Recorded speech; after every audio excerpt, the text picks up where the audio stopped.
Deus. Glória a Deus. Boa noite, queridos. Graça e paz. Amém. Aleluia. Como é bom estar onde o Senhor está. E certamente Deus está neste lugar. Amém. Quero convidar você a abrir comigo a sua Bíblia no livro de Filipenses, no capítulo 3. Nós vamos ler do verso 7 ao 11. Filipenses, capítulo 3, do versículo 7 ao 11. Amém. Glória a Deus.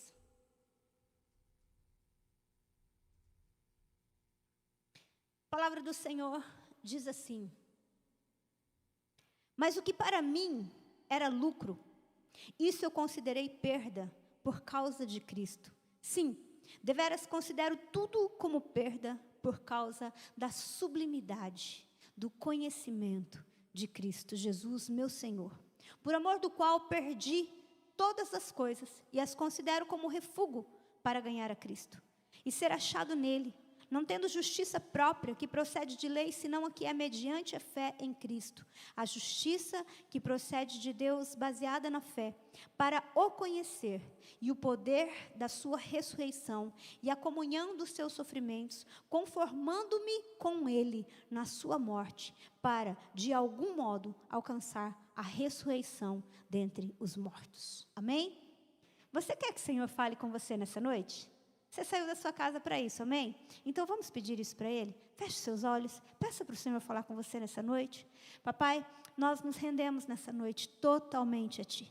Deus, nós adoramos o Teu nome com canções. Nosso coração continua rendido diante de Ti. E nós queremos Te pedir, fala conosco. Pai, libera do céu, Pai, essa palavra que já foi liberada ao meu coração, mas que ela também seja rema, seja uma palavra revelada no coração dos Teus filhos. Eu te peço, Senhor, nessa noite, que o Teu Espírito Santo, que só Ele pode falar aos nossos corações, que Ele possa encontrar em cada coração aqui um lugar, Pai, uma terra boa, para que essa semente caia e dê frutos a 30, a 60 e a 100 por um. Na autoridade do nome de Jesus, eu repreendo agora toda astúcia das trevas no sentido de querer roubar essa palavra do coração dos teus filhos. Mas eu declaro, Senhor, nessa noite, que o nosso coração está pronto, que a nossa mente está cativa para ouvir a tua voz, no nome de Jesus. Posso ouvir um amém? Glória a Deus. Queridos, você sabe que de vez em quando, na nossa vida, a gente precisa fazer uma manutenção em algumas coisas. Lá em casa, a gente está precisando pintar o portão. A gente já pintou a casa uma vez, mas de vez em quando a gente tem que pintar de novo. Existem algumas coisas que a gente tem que rever de vez em quando na nossa casa e na nossa vida. E é por isso que, nessa noite, eu quero começar uma série com vocês, né? Uma série de ministrações que se chama Destinados a Reinar. Sabe por quê? Você foi destinado a reinar. Eu fui destinada a reinar. Nós não estamos aqui nessa terra, queridos, simplesmente por estar. Nós estamos aqui para estabelecer o reino de Deus. Porém, para que nós possamos entender isso, nós precisamos entender que nós precisamos rever algumas bases, nós precisamos fazer uma manutenção de alguns conceitos, e por isso eu vou ser muito didática aqui nessa noite. Então assim, me perdoe se de repente você fala, poxa, mas isso eu já sei, isso eu também já sei. Então a gente vai fazer uma manutenção em algumas informações que a gente tem, amém? Você me acompanha aí?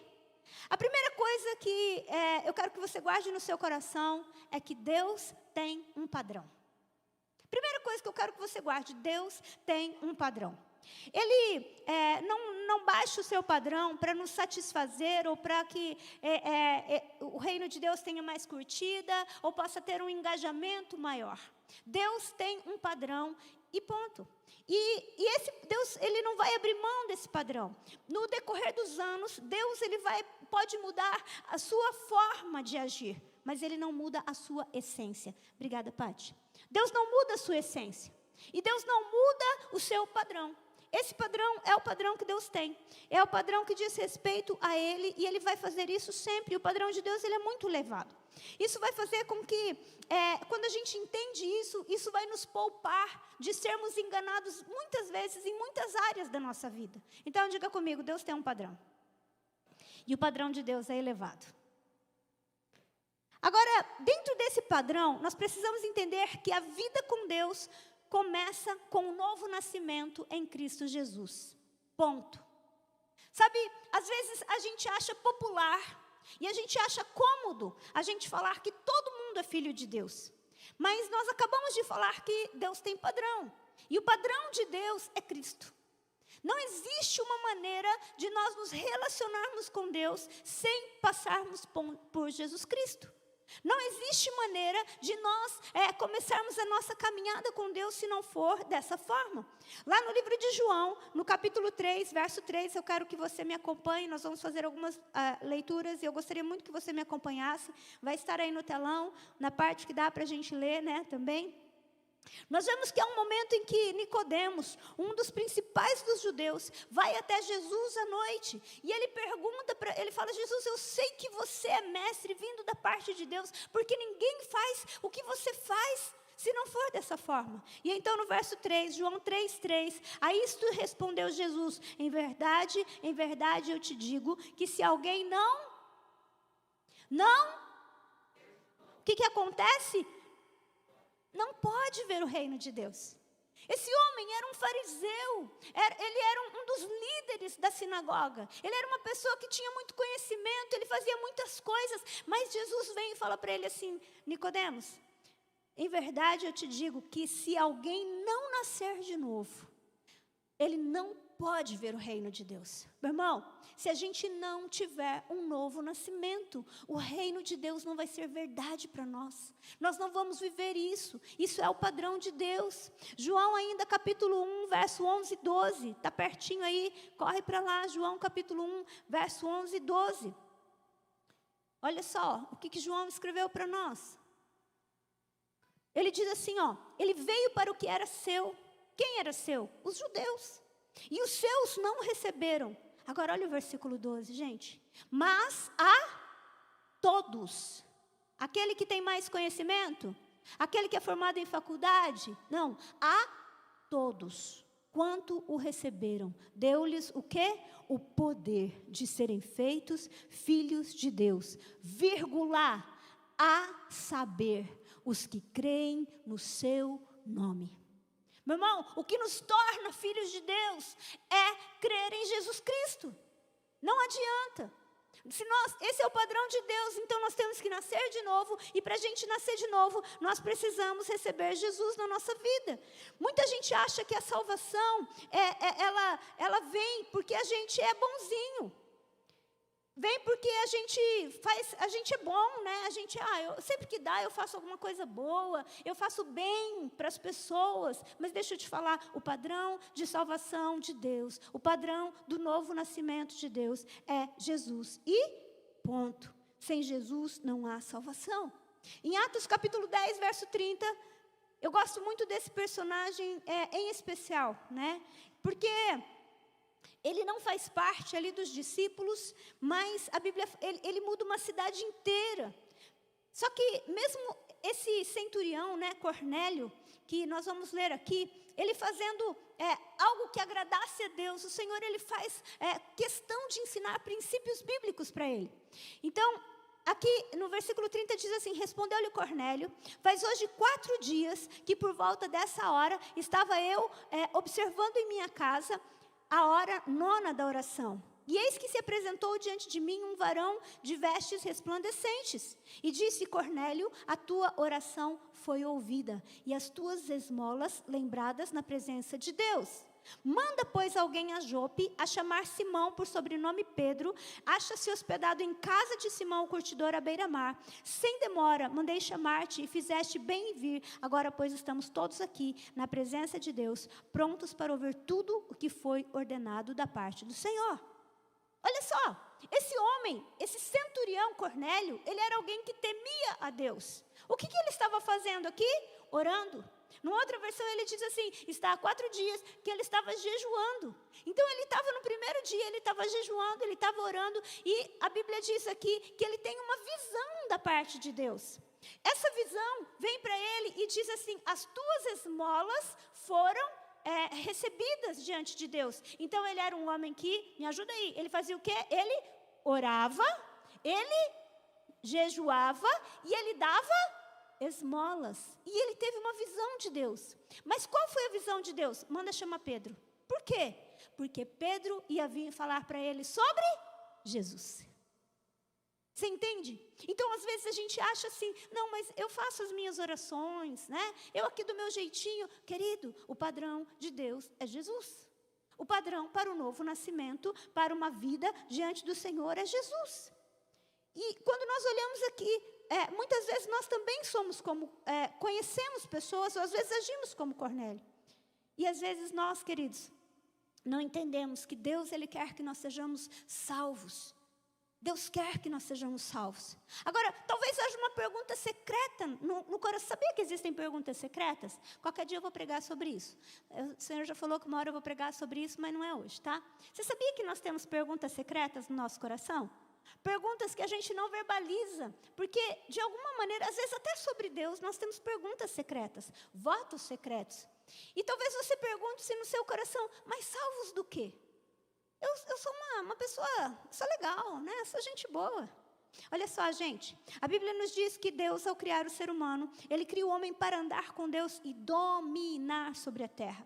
Quando o diabo, ele engana o ser humano, quando ele engana o homem, ele rouba do homem a capacidade de reinar, de dominar. Mas também, ele gera no homem a morte espiritual. E o homem, então, ele é separado de Deus. Sabe isso que o pastor Marcos acabou de falar aqui, acerca desse homem? Querido, quando nós não temos Jesus na nossa vida, quando nós não temos Deus na nossa vida, acredite, você pode correr atrás de qualquer coisa, durante um tempo isso vai te suprir. Você acha que se você casar vai resolver seus problemas, você acha que se você acertar na Mega Sena, você vai ser suprido, mas eu quero dizer uma coisa para você, essa morte espiritual faz com que nada mais possa nos preencher, nada mais possa suprir o que está no nosso coração. E foi isso que aconteceu com o ser humano. E aí, o que acontece? O diabo, depois que ele engana o ser humano, ele faz com que, a partir desse momento, o homem possa ficar sobre a influência das trevas. E então, é como se legalmente o homem aceitasse viver separado de Deus. E agora, como ele está separado de Deus, Satanás pode influenciar a ação do ser humano. Então, através de Jesus, nós somos salvos do quê? Da ira de Deus, de uma vida de pecado. Por quê? Porque a nossa natureza agora tem uma morte espiritual. E essa natureza que vive pecando, ela atrai a ira de Deus. E não existe ninguém na face da terra, não existe uma pessoa sequer que possa impedir isso a não ser Jesus. E através de Jesus nós somos salvos da ira de Deus sobre a humanidade. E isso vai gerar duas consequências. Uma vida nessa terra, debaixo da influência das trevas. Uma vida nessa terra, debaixo da influência das trevas, e uma eternidade longe de Deus. É disso que nós somos salvos. É mais ou menos como se estivéssemos todos nós em um prédio em chamas. Querido, se você está num prédio em chama, você não tem como se salvar, e você não tem como salvar o outro. Quando nós estamos longe de Deus, é exatamente isso. Então, Jesus, ele vem fora do nosso prédio, fora de tudo isso. E aí nós precisamos entender que a salvação não é um convite de Deus para a gente ter uma vida religiosa. A salvação é uma intervenção de Deus para que possamos receber a nova vida que Ele tem para nós. Amém? Então, nós precisamos entender isso. Quando nós somos salvos, quando nós entregamos nossa vida para Jesus, não é um convite para a gente viver uma vida de faça ou não faça. Não é um convite para a gente frequentar a igreja de vez em quando. Não!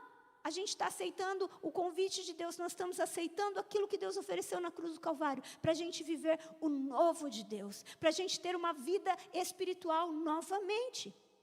Amém? Vocês estão aqui comigo? Ou seja, isso independe se você é uma boa pessoa. Para a salvação, o padrão de Deus é crer em Jesus Cristo. Você pode ser a pessoa mais legal do mundo. Você pode dar esmola. Você pode fazer suas orações. Mas é crer em Jesus. É entregar a vida. Ele tem que ser o Senhor. E essa é a primeira coisa que nós precisamos entender. Agora, Colossenses capítulo 1, verso 13... Colossenses capítulo 1, verso 13, nos mostra um segundo aspecto dessa salvação. Colossenses capítulo 1, verso 13. Ele diz assim: Ele nos libertou do império das trevas e nos transportou para o reino do Filho do seu amor. Olha só, esse texto diz o quê?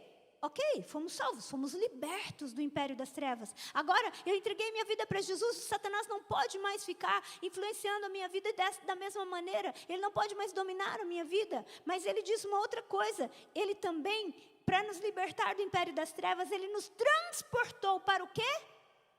Para o quê? Para o reino do Filho do seu amor. Então, entenda algo, nós fazemos parte de um novo reino. Você faz parte de um novo reino. Preciso contar um segredo para você. Você é um ET. Olha para quem está do seu lado e fala, você é um ET. Você é um extraterrestre, meu irmão. Você não é dessa terra. Você não é desse mundo. Você é de um outro reino. Amém?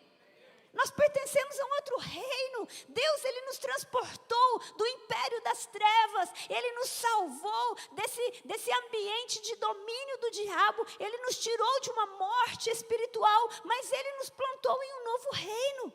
E um reino tem um rei. Amém? Um reino tem um rei. Só que esse rei, ele veio para essa terra. Ele morreu numa cruz. Ele ressuscitou. E ele levantou uma geração de reis e sacerdotes. Meu irmão, os céus estão contando que eu e você possamos reinar nessa terra. Possamos implantar o reino de Deus nessa terra. Então entenda algo. Quando eu recebo Jesus, eu sou salvo. Fala comigo. Quando eu recebo Jesus, eu sou salvo. Mas a salvação não é o fim. É o começo. Porque a gente nasce de novo e agora a gente precisa implantar o reino de Deus. Agora esse reino, ele não é um reino visível. Mas vamos lá, não é porque ele é invisível que ele não é real. Aliás, você sabe que as coisas mais importantes da nossa vida são invisíveis. Sim ou não? Vou te ajudar. Quantos quilos pesa o amor? De que cor ele é? Aonde você compra? A paz, você sabe em qual lugar se vende? A alegria, você saberia me dizer quantos metros ela tem? As coisas mais importantes da vida são invisíveis, mas são reais. O reino de Deus é invisível, mas ele é mais real do que eu e você. Mas se existe o reino de Deus, também existe o reino das trevas. O reino das trevas também é real, queridos. O reino espiritual, as verdades espirituais, elas são reais. Agora entenda, nós precisamos reinar. Por que nós precisamos reinar? Porque se existem dois reinos, quando um cresce, o outro diminui. Entenda isso, o reino das trevas são trevas. Há uma canção que nós costumamos cantar aqui. Deus está lutando, dissipando as trevas, trazendo o seu reino. Na versão em inglês, ele fala diferente. Ele fala assim, que Deus está lutando, que Deus está avançando e as trevas estão recuando. Olha bem para mim, presta muita atenção no que eu vou te dizer agora. Cada vez que você e eu entendemos o nosso papel de reis e sacerdotes do reino de Deus, o reino de Deus avança. E todas as vezes que o reino de Deus avança, o reino das trevas recuam. Todas as vezes que o reino de Deus avança, o reino das trevas recuam. As trevas recuam quando a luz avança. Agora eu e você fomos salvos, fomos comprados pelo Senhor por um preço de sangue, fomos transportados. E agora, queridos, cada vez que eu e você entendemos esse princípio, cada vez que nós começamos a colocar a palavra de Deus em prática, nós vamos avançar como reino de Deus, como luz. Nós precisamos entender isso, luz e trevas não habitam juntas. E se o Senhor Jesus diz, vocês são a luz do mundo, meu irmão, aonde a luz chega, as trevas têm que ir embora. Não tem como fugir, é condição sine qua non. Aonde a luz chega, as trevas retrocedem. Quando você brilha como luz que você é, com as condições que Deus te deu, que Deus me deu, as trevas vão indo embora. Muitas vezes as pessoas perguntam assim, se Deus é tão bom, por que permitir, vamos lá, vamos usar esse exemplo, né, que o Marcos colocou aqui. Se Deus é tão bom, por que então que coisas ruins acontecem? Agora, eu quero que você vá comigo lá para o Salmo 115. Salmo de número 115, verso 16. Falei que eu ia falar de perguntas secretas. 115, verso 16.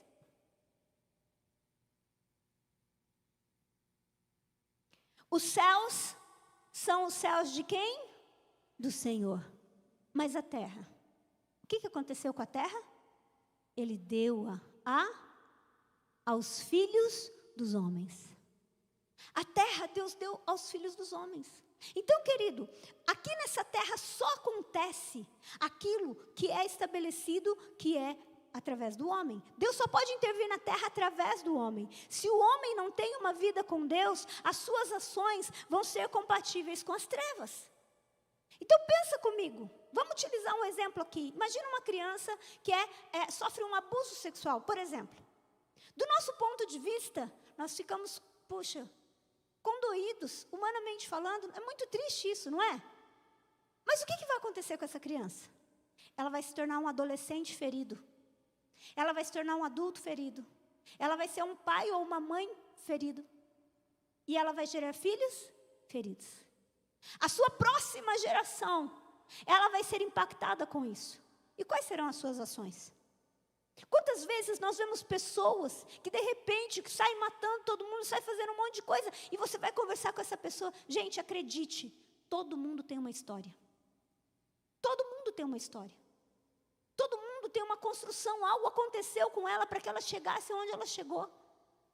Então entenda algo, Satanás, ele também age assim. Nós olhamos do ponto de vista humano, mas sabe o que o diabo faz? Quando um homem ou uma criança é abusada, o que ele está fazendo? Ele está plantando trevas no coração dessa pessoa.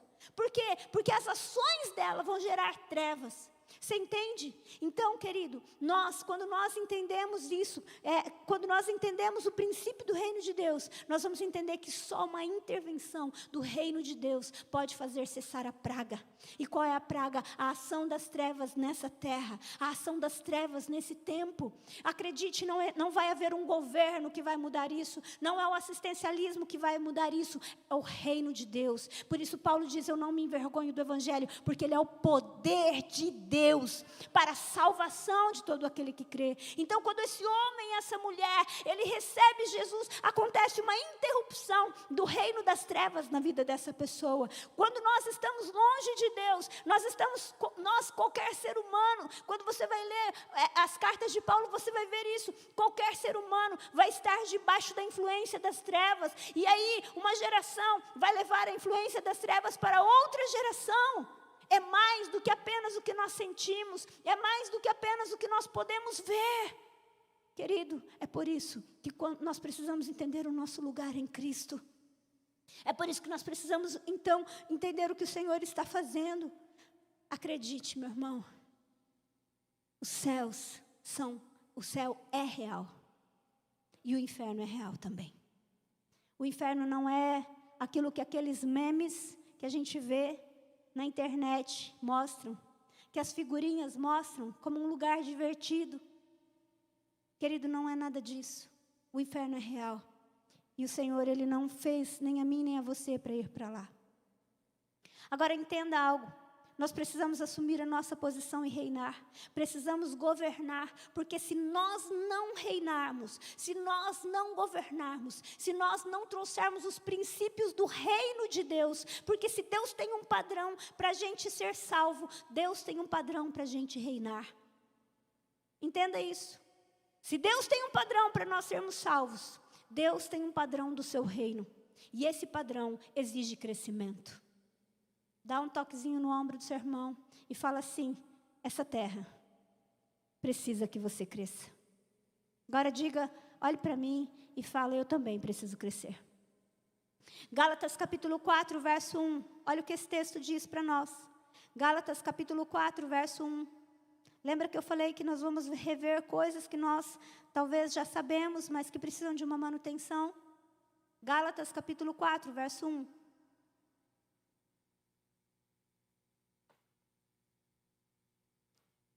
Você é herdeiro de Deus?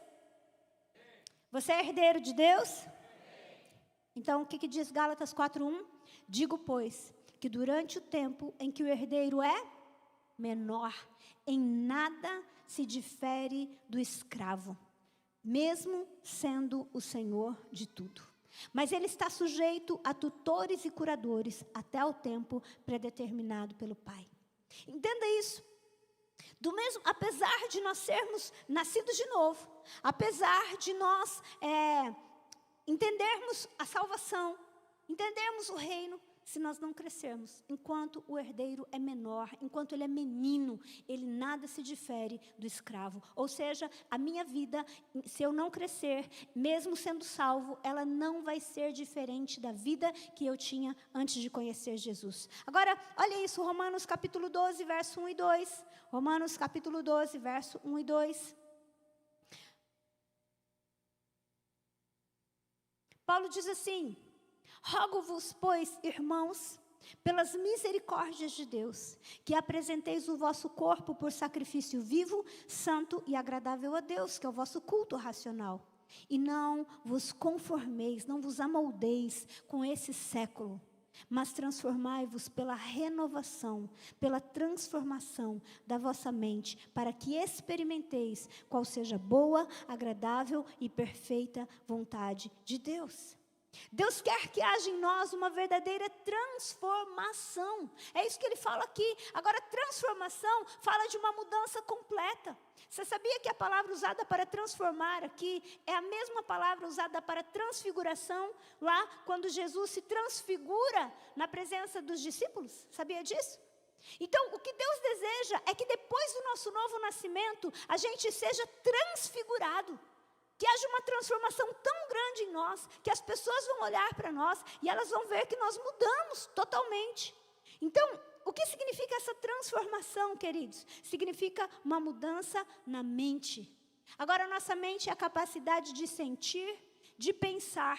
E isso inclui a nossa capacidade de perceber aquilo que é bom, aquilo que é ruim. A capacidade de identificar a bondade e odiar aquilo que é mal.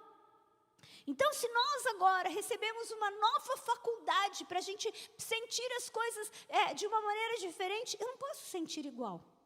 Eu não posso ter os mesmos sentimentos. Eu não posso ter a mesma avaliação. Se eu fazia algo, eu não vou fazer mais. Paulo fala isso demais nas suas cartas. Em Efésios, no capítulo 4, ele falava: aquele que minta, não minta mais. Aquele que roube, não roube mais.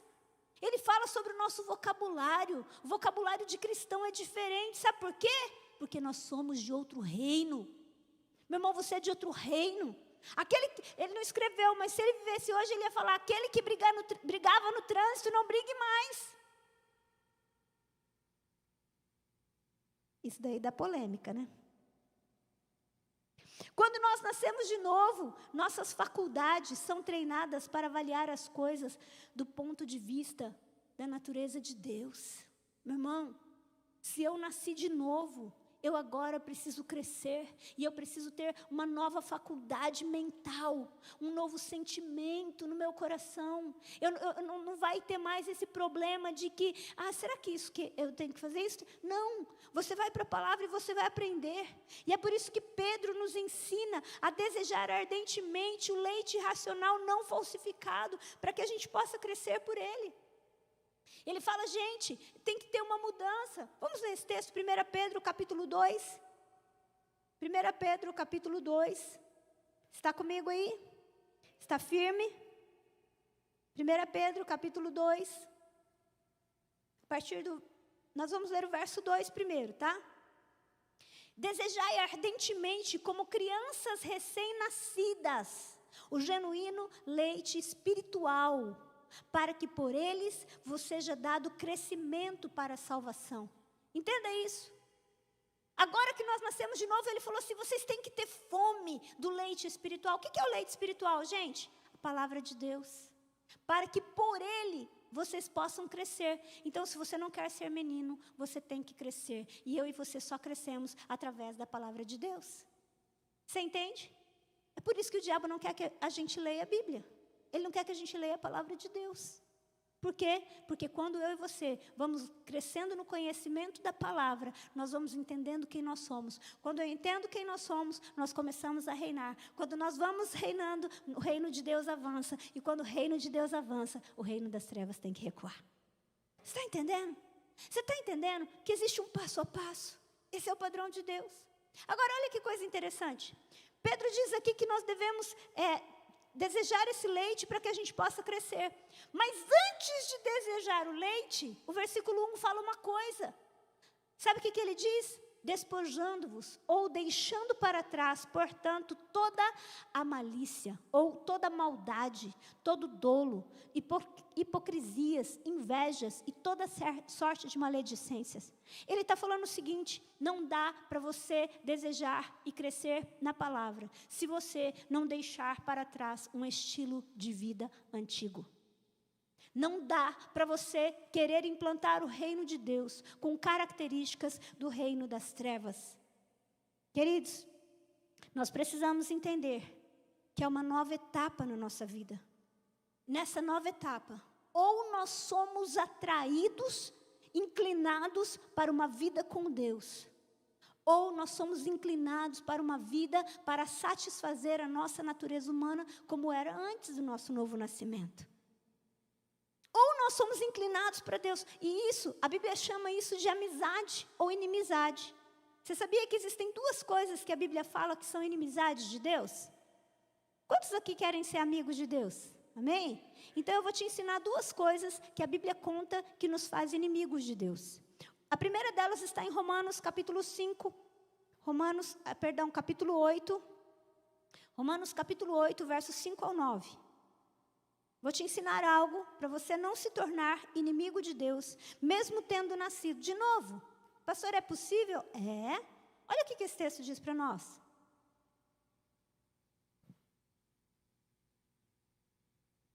Porque os que se inclinam para a carne, o que é carne? É a natureza humana, aquilo que dá prazer somente, são coisas aqui dessa terra. Para a carne, cogitam das coisas da carne, ou pensam nas coisas da carne. Mas os que se inclinam para o Espírito, vão cogitar as coisas do Espírito. Porque o pendor, a inclinação da carne, dá para a morte, mas o do Espírito, para a vida e paz. Por isso, a inclinação da carne, ou o pendor da carne, é o que, gente? Inimizade contra Deus, pois não estão sujeitos à lei de Deus e nem pode estar. Portanto, os que estão na carne não podem agradar a Deus. Esse é o padrão de Deus. Esse é o padrão de Deus. Então, às vezes as pessoas falam: pastora, será que eu posso beber? Será que eu posso isso? Então, a minha pergunta para você é: isso aí é uma inclinação para a carne ou é uma inclinação para o Espírito? Se o que você está desejando é uma inclinação para a carne, a Bíblia diz que você não pode agradar a Deus com esse estilo de vida. Amém? A segunda coisa que faz com que seja inimizade contra Deus está em Tiago 4:4. Tiago, capítulo 4, verso 4.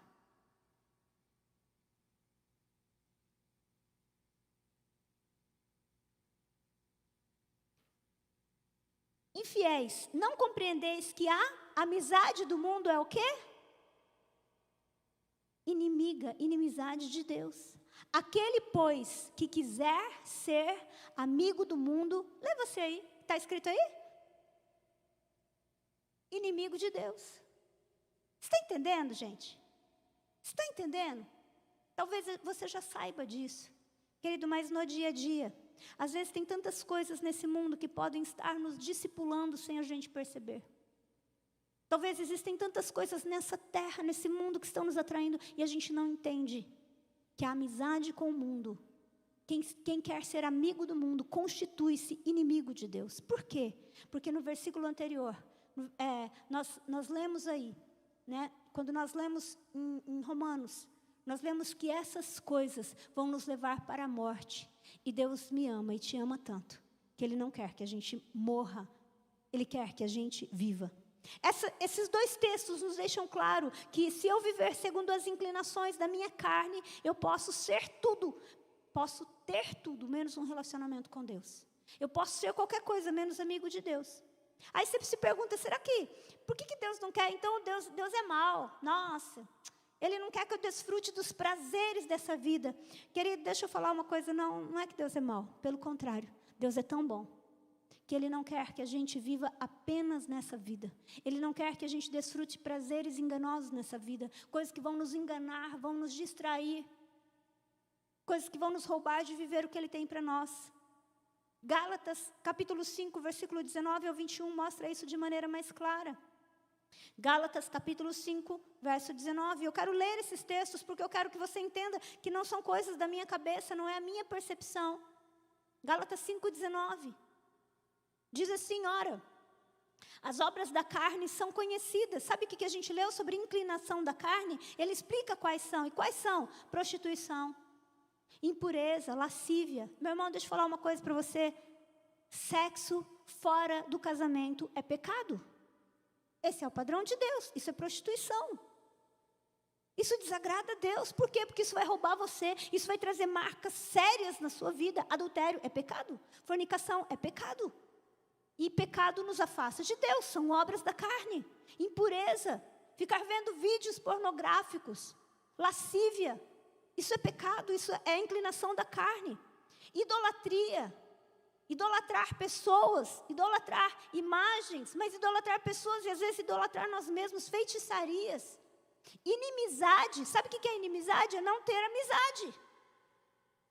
Porfias, confusões, ciúmes, iras, discórdias, dissensões, facções, invejas, bebedices, glutonarias e coisas semelhantes a essas, a respeito das quais eu vos declaro, como já outrora vos preveni, que não herdarão o reino de Deus o que tais coisas praticam. Esse é o padrão do reino de Deus. Lembra que eu disse que o padrão do reino de Deus é elevado? O padrão do reino de Deus é elevado. E Deus não vai baixar o padrão para ter mais curtidas. Deus não vai baixar o padrão para ter um número de engajamento. Sabe por quê? Porque Ele quer que você herde o reino de Deus. Ele quer que você herde a salvação. Ele quer que você herde a vida eterna. Deus não baixa o seu padrão, sabe por quê? Porque Ele quer que eu e você moremos com Ele na eternidade. Deus não baixa o seu padrão para a gente ter um tempo de satisfação nessa terra, mas viva a eternidade longe dEle. Então, entenda isso, a salvação, ela me tira da ira de Deus nessa terra, mas ela também me faz reinar nessa terra e também me faz viver a eternidade com Deus. Deus não está preocupado somente com uma coisa A ou B que eu faço nessa terra, mas entenda algo, o reino de Deus que nós implantamos começa aqui na terra, mas ele não termina aqui nessa terra. Nós começamos a reinar aqui, nós começamos a reinar em vida, amém?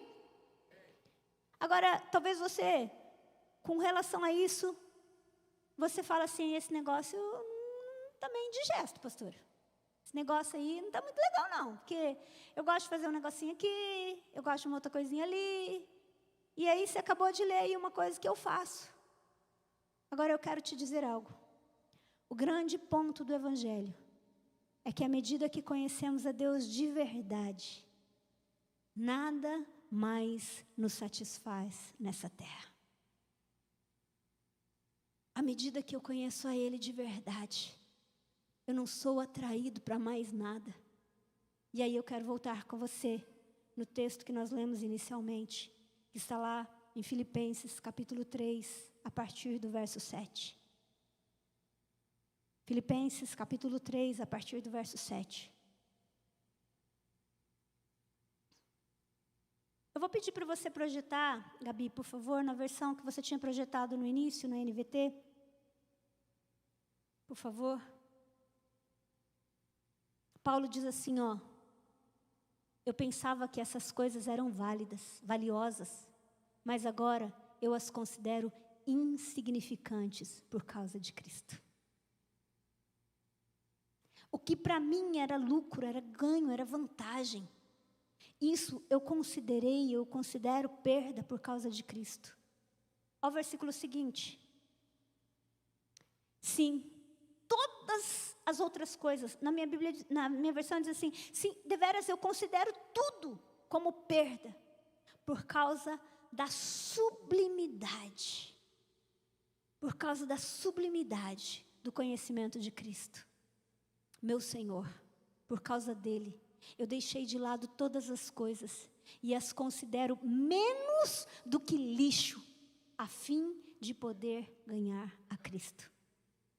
A grandeza, queridos, o grande ponto do Evangelho não é o que é certo ou o que é errado. Não é você ficar gastando tempo na sua vida para saber se você faz isso ou aquilo. O grande ponto do Evangelho é a sublimidade do conhecimento de Cristo. Quanto mais eu o conheço, mais eu quero conhecer. Quanto mais eu busco, mais eu sei que eu preciso buscar.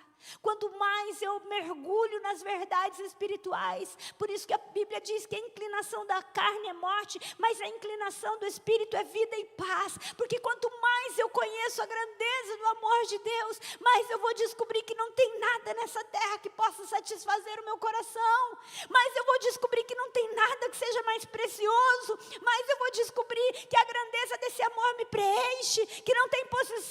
É isso que Paulo está falando. Ele está citando o seu passado, ele está citando aquilo que ele conquistou, mas ele está dizendo assim: mas eu considero todas essas coisas como nada, eu considero essas coisas insignificantes, por causa da sublimidade do amor dele, por causa da sublimidade do conhecimento de Cristo. Deixa eu falar algo para você. O problema não está no que é certo ou o que é errado. O problema é que se eu estou me perguntando se é certo ou errado, talvez é porque eu conheço pouco Jesus. Talvez eu conheço pouco a grandeza do seu amor.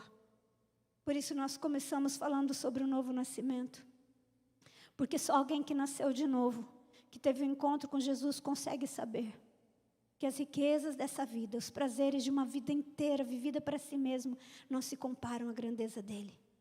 Acredite, Deus não preparou uma vida sem graça. Pelo contrário, é uma vida de muita graça. É uma vida de muito sabor. É uma vida de muito prazer. Se não descobrirmos ainda o prazer de estar na presença de Deus, é porque não o conhecemos o suficiente. Nem conhecemos os seus projetos para nós. Acredite, é uma sublimidade do conhecimento de Cristo que nada se compara. Essa semana, eu estava lendo, isso aí foi publicado no dia 8 de julho, que o principal satanista da África do Sul tem um encontro com Jesus e se converte. Ele diz: Jesus me inundou de amor. Alguém leu essa matéria aqui? Se você procurar aí, depois você pesquisa lá, principal satanista que tem encontro com Jesus. Eu vou ler para você um pedacinho da matéria. Diz assim: Ryan Siegbart deixou a liderança da igreja satânica na África do Sul para se tornar um seguidor de Cristo. Ele se converteu após ter uma visão de Jesus. Considerado o principal satanista sul-africano, ele contou que ele esteve em um programa. Após o programa, ele foi para promover a igreja satânica sul-africana. Após o programa, ele foi surpreendido por uma demonstração de carinho da apresentadora da rádio. E ele diz assim: ela me abraçou de uma maneira que nunca havia sido amado. Foi tudo o que ela fez. Ela não disse nada. Uma semana depois, o líder satânico descobriu que Amy era cristã. Ele disse assim: eu nunca tive ninguém, muito menos um cristão, fazendo isso. Eu nunca tive esse tipo de experiência. Eu nunca soube que um cristão poderia mostrar tanto amor e me aceitar incondicionalmente. Logo depois, Ryan teve uma reunião com os membros do conselho. Aí ele diz: e afirmamos que o satanismo estava crescendo. E ele teve que fazer um ritual sozinho para ver qual era o próximo passo, para saber como conseguir mais poder e influência. E Jesus apareceu. Eu fui extremamente arrogante e disse: tanto faz, se você é Jesus, prove. E ele me inundou com o mais lindo amor. E eu o reconheci por causa do que a senhora da estação de rádio fez por mim. Eu reconheci o amor de Cristo imediatamente. Deixa eu falar uma coisa para você. O que o diabo quer dizer para nós é o mesmo que ele disse para Eva. As coisas não são bem assim. Olha, por que você não faz isso, querido? Deixa eu falar uma coisa para você. Preste muita atenção no que eu vou dizer para você. Nós nunca vamos ter tempo para fazer tudo o que nós queremos nessa vida. Sim ou não? Nós nunca vamos ter tempo para fazer tudo o que nós queremos nessa vida. Eu gostaria de tocar violão melhor. Eu gostaria de cantar melhor. Eu gostaria de falar inglês melhor. Eu gostaria de estar mais em forma. Mas todas essas coisas exigem tempo. Não é? Não tem alguma coisa que você gostaria de fazer que você fala, puxa, eu queria ter mais tempo? Mas deixa eu dizer algo para você. Gaste o seu tempo pedindo para Deus mostrar quem Ele é. Gaste o seu tempo desejando conhecer a sublimidade do conhecimento de Cristo. Se pergunte, que amor é esse? Que amor é esse? Que amor é esse, Senhor? Que faz com que todas as outras coisas sejam insignificantes. Que amor é esse que faz com que eu vou abrir mão da minha própria natureza e daquilo que aparentemente é um prazer para mim nessa terra? Talvez você não conheça esse amor. Talvez você tenha nascido de novo. Talvez você tenha entregado a sua vida para Jesus. Mas talvez você ainda não está desfrutando a sublimidade do conhecimento de Cristo. Porque quando nós mergulhamos nessa busca, quando nós nos prostramos e falamos, Senhor, eu quero te conhecer mais. Senhor, revela-te a mim. Senhor, o amor de Deus impactou a vida de um satanista. Será que não é hora de nós começarmos a falar, Senhor, eu acho que eu preciso mudar de nível. Eu acho que eu preciso mudar de nível. Eu preciso te conhecer mais. Deixa eu dizer algo para você. O Senhor sempre responde a oração de alguém que pede para conhecer mais dEle. E Ele quer se revelar a mim. E Ele quer se revelar a você. Nessa noite, nesse lugar, Ele está aqui. Só não esqueça de uma coisa: a sua presença pode ser invisível, mas ela é real. Feche seus olhos. Peça isso para Ele.